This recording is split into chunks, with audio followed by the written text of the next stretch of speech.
You spoke on Ty a few times. I know. Shout out to Ty, by the way. When you see a bit about his game, I know he's a Pat Beverly, get me Pat Bev vibes. But speak on this game, overall that the people don't really know about Ty. Overall, he one of the best overall players I know. Like he can get a bucket, but he love defense and he can jump. He got bunnies. Yeah. I mean, definitely that defensive player that I needed. That person and he always brought energy. Yeah. Loved his game. I mean, in practice, going back and forth with him, it was always a war. It's always trash talk. But 1-on-1, man. Who win in the 1-on-1 battle? Who got the most wins, man? Keep it real. keep it real, I got more. Okay. But I say it's pretty even though. Okay. I'll win some, he'll win some. We go back and forth like that, but I say I got more. Okay, so the college you chose was Kennesaw State University. So how did that happen? I was kind of trying to make my college decision on where I wanted to go because I really wanted to focus on like where I could further my education. Right. And looking into it, I saw Kennesaw, and I was like, I like the school, so I went there. I went to one of their games. I went to Kennesaw versus Liberty. Okay. The Sun Championship game last year, and me, my uncle, my grandfather went, and I just loved it. Fell in love with it. Sure. So how was the overall atmosphere other than the basketball court? So I never seen Kennesaw State University. How is the college and saying the atmosphere there? Hey, it's a big college. I like it. It's close to a lot of things around it. So like I say, about an average hour drive, you can get to a lot of places. Facts. But I mean, inside the college, everybody cool. I'd have met a few people. I'd have talked to some people. So I like it. It's cool. So what would you study in college? Exercise science. Exercise science. All right. So what would you like to be? Other than maybe a basketball player. That's still in the looks too. But what would you look to take from your degree going into in the workforce? I say my goal right now is to be a sports medicine physical therapist. That's what I want to be. So go and get my doctorate in it, and I want to minor in business. So eventually I can start my own business with it too. For sure. Mindset for right now. For sure. So let's go ahead. I want to get your takes on a couple things. Like let's stick with basketball first. I know your favorite player is PG. So the Clippers just lost to the Lakers. They had a big lead and they blew the lead to LeBron and all that. So give me your landscape of how do you think the Clippers are gonna end this year? This year I don't really know because Russ also just went out. Yep. So I feel like they got the talent, they got the veterans for it, but they just not gonna be able to pull through. I say they'll be a play-in team. Okay. I think they'll be a play-in tournament. Play-in team. Okay. So it's been a lot of MVP. MVPs have not been from the United States. We've had Joker, we had Joel Embiid, Giannis. And honestly, in my opinion, SGA, he's from Canada too. So, I mean, I think he should be number one. Him and Tatum is like 1 and 1A. Who do you think is going to win the MVP this year? MVP, I'll say Jokic. Jokic again. Yeah. He just plays so nonchalant, but the effect he has on the games, like, I've never seen it. So, I want a yes or no question before you give your opinion. Do you think Jokic right now is the best player in the NBA? No. Who is it? Hard not to say Bron because he's still Yeah. But I would say best player in the league right now, I'll have to say probably Joel Embiid. Yeah, Joel Embiid. I just wish he didn't have the knee issues that he had because I think it's been reported they may want him to sit out for the season, but then there's some reports saying that he may come back. I know the Eastern Conference isn't like the West Conference, but who do you have coming out of the East? Out of the East, Celtics. This could be their year, man. Porzingis, Tatum, Jaylen Brown, who I kind of wanted the Hawks to trade for a little bit. But I want to ask you about a couple Hawks things. Trae Young is the man in the city, and we traded for Murray. How do you think that's working out for the Hawks right now with the Trae Young and I feel like they need to try to work on try to incorporate them two together a little bit more. I feel like they both ball first points. Yeah. And I feel like if they can work around it, kind of how the Warriors did with Steph and CP3. Right. They just need to work around find a role where they can both play and execute real well. Yeah. So I think with the CP3 and Steph, CP3 is older. We all know it's Steph's team, but Steph is 30. I mean, I can't act like Steph isn't young. Bro, we about the same age. Yeah, my birthday. Yeah, on the way. I'm gonna stick with the Hawks one more time. That's what it was. If you was a GM of the Hawks, and I've been arguing with this in my group chat for a minute, who are you trading first? Are you trading Trey or are you trading Murray first? Trading Murray. Murray. Give me the reason why. Reason why, cause I feel like trading established itself in that. Like I feel like he didn't became that player the franchise can build around him.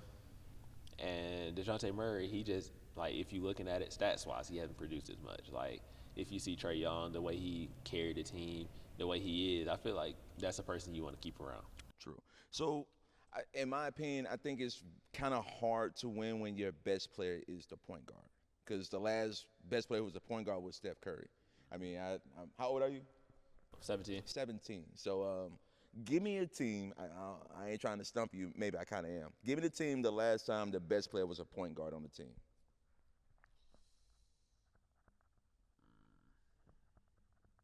I'm gonna do the Jeopardy. I'm thinking way. You're gonna have to. I don't know. I'm thinking like Oscar Robertson. Now a little bit further than that, but hold on. I'm gonna pass this to you, so it'll probably give you Okay, so I'm gonna give you 10 more seconds. Let's see. I'm gonna give you a hint. It's in the 80s. 80s Magic. No. Well, yeah, but this person won a title after him. 5, 4, 3, 2. Isaiah Thomas. So honestly, I mean, it's really hard for the best player to be a point guard. I mean, I would love for Trae Young to do it because he is in the city, but I agree with you. It's more culture based for us, you know, to have these players like that because, I mean, it is kind of hard to win a championship. But I kind of want to go back to Bond and just a few more questions about Bond. You know, we're sitting here right now. What memories what feelings is with you right now knowing we're sitting here in this gym and you won't be able to, you know, like play here anymore? I mean, this is my home for the past 2 years.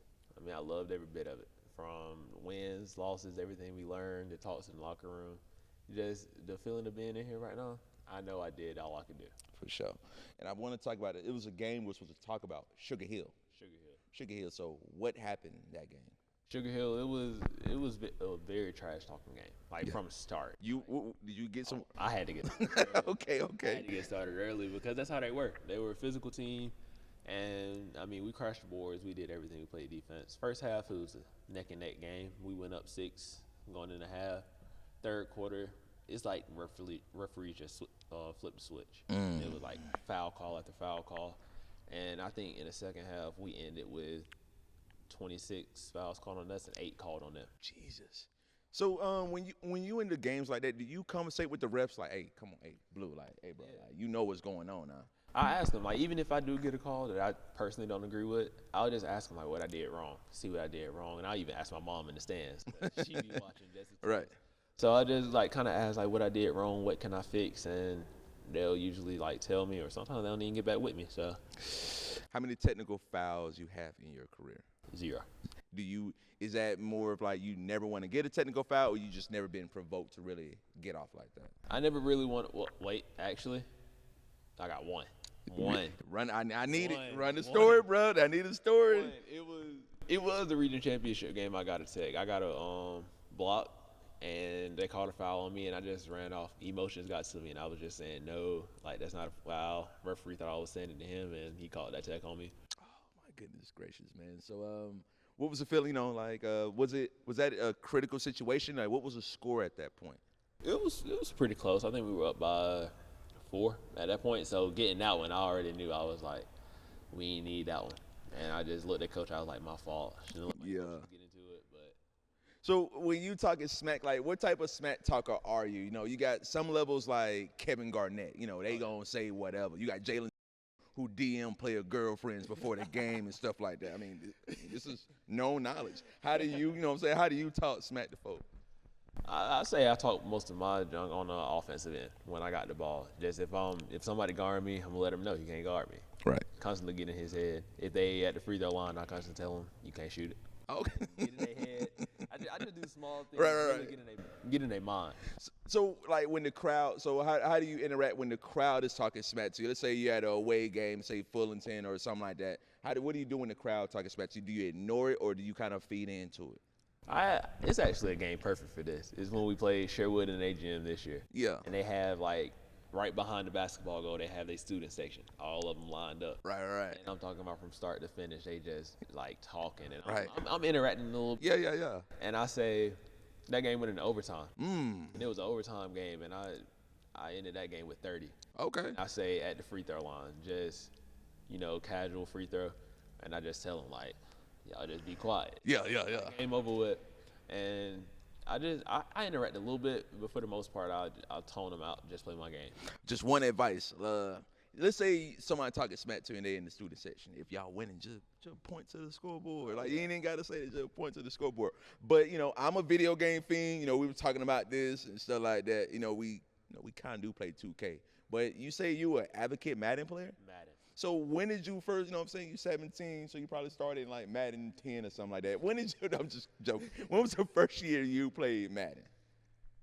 I couldn't even tell you what the game was. I just remember all my uncles being in there because Yeah. they're like 10 years older than me. Yeah. All my uncles in there playing the game with each other at my grandma's house, and I'm constantly begging them, let me play, let me play. When my little cousin used to want to play, we'll give them a controller and fake like they were playing and stuff like that. I hope they ain't do you like that. But what is your favorite team to play with? Say this year I like the Dolphins. Dolphins. Is it more of just the offensive side? Because they got a good defense, too. They had Jaylen Seymore and stuff like that, too. Was it more offensive or defensive why you chose that team? I say obviously more offensive, but they do got that defense that can lock down too. Okay, so, this don't have to even be a Madden question. Just it could be a football question. Who do you think is the best wide receiver in the league right now? In the league right now, Yeah. Justin Jefferson. JJ. Can't go wrong with JJ. You can't go wrong with JJ, man. That is so true. But I know the Chiefs won back-to-back titles. What is your take on Pat Mahomes? Is he already in the GOAT conversation, or is it still Brady, Hill, and everybody gotta catch up? I say Brady's still up there, but Pat coming quick. He's still young. He still got a lot of football to play, and that's the scariest part. He winning like this. He this successful, and he only like mid-20s. Yeah. So I say eventually he'll get to that Tom Brady status, but that's Tom Brady we're talking about. That's facts. So I'm gonna just give you one more football question. I know we haven't even got to the offseason yet. The Falcons is looking for a QB right now. If you was a GM of the Falcons and you could get any quarterback you wanted, which quarterback would you choose? I'll probably go with either Jordan Love or Justin Herbert. Okay. Those is not bad. Jordan Love, he did win a playoff game, and Justin Herbert is one of them hymns. But in my opinion, I would love for us to go get Justin Fields. From GA, will represent the city. It'd be a good coaching move, too, with Raheem, new coach, new player with Pitts and all that. Yeah. Or Jaden Daniels from LSU. Just won the Heisman, still another coaching fit. Vic could help them folks out. Yeah. But I want to swivel right back to basketball one more time because I'm kind of curious on Wilt Chamberlin. You got him as your GOAT. So it was just a lot of research of how you found out about Wilt, or how did that come about? You know what I'm saying? I appreciate history like that. Just look at the stats. Looking at the There you stats go. that pop up. You can't. Nobody outside of him that scored 100 in the game. Facts. Nobody, that tall, athletic like he was, strong like he was. I just feel like he was a different specimen. You can't really compare to that. It's facts. All right, let's say first pick, you going first in the NBA draft. What team would you want to say we picking Jaylen Seymore,